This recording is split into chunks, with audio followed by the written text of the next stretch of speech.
صبر اور نماز سے مدد لیا کرو، بے شک اللہ صبر کرنے والوں کے ساتھ ہے۔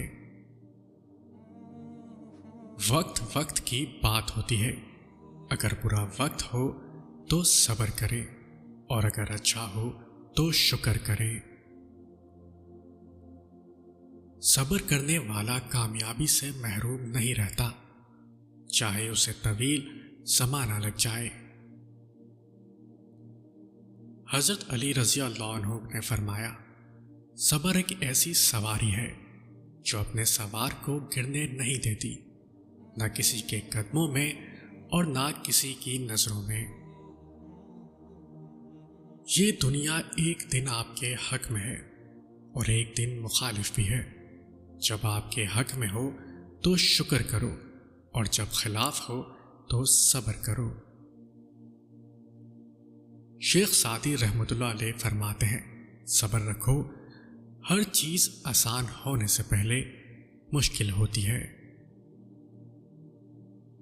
شکر نعمت حصول نعمت کا باعث ہے اور ناشکری حصول زحمت کا باعث ہے۔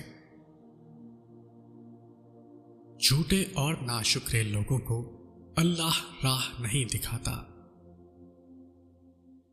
جس نے سکھ میں شکر ادا کیا، اس نے دکھ میں اللہ کو بہت قریب پایا۔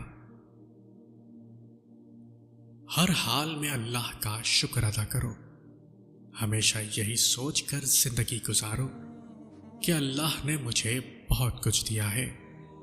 اگر میرا رب مجھے میرے اعمال کے مطابق دیتا تو آج میرے پاس کچھ نہ ہوتا۔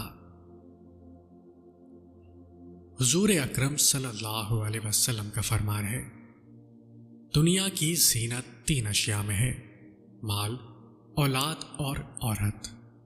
آخرت کی زینت 3 اشیاء میں ہے، علم، تقوی اور صدقہ۔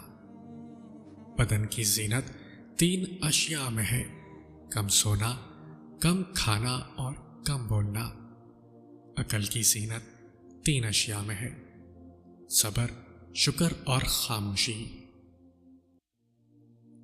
آپ صلی اللہ علیہ وسلم نے فرمایا، جو لوگوں کا شکریہ ادا نہیں کرتا وہ اللہ تعالیٰ کا بھی شکر ادا نہیں کرتا۔ نعمتیں آہستہ آہستہ زحمتیں تب بنتی ہیں جب انسان ان کی ناشکری کرتا ہے، ان کا استعمال ٹھیک طریقے سے نہیں کرتا، اس میں سے دوسروں کا حق ادا نہیں کرتا۔ اللہ کو صبر سے زیادہ شکر پسند ہے۔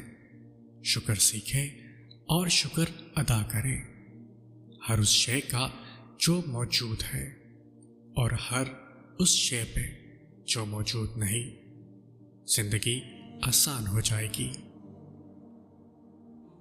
انسان کے شکر کرنے پر اللہ نعمتوں کو بڑھا دیتا ہے اور مزید نوازتا ہے، لہذا شکوہ کرنے سے شکر کرنا بہتر ہے۔